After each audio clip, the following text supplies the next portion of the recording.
አሰላሙ አለይኩም ወራህመቱላሂ ወበረካቱ። ጋይስ 500,000 ብር ይሸልማለሁ የሚለው ሰውዬ ማለት ነው። 500,000 ብር ይሸልማለሁ የሚለው ሰውዬ እስቲ ይደውልልኝ፣ በዋትስአፕ ይደውልልኝና 500 ብር ይሸልመኝ። ለምን እኔም እንደሱ ያው ወርቅ ለብሻለሁ፣ ወርቅ በወርቅ ሆኛለሁ፣ ግን 500,000 ብር የለኝም። 500,000 ብር የሚሸልመኝ ሰው ካለ ይምጣ፣ በዋትስአፕ ይደውልልኝ። እኔ 500,000 ብር እፈልጋለሁ በዚህ ሰዓት።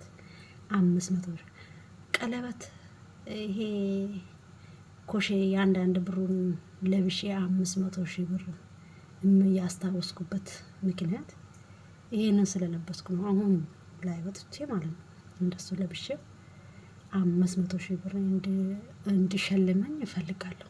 እሱ ራሱ 500,000 ብር እሸልማለሁ የሚለውን ሰውዬው እፈልገዋለሁ።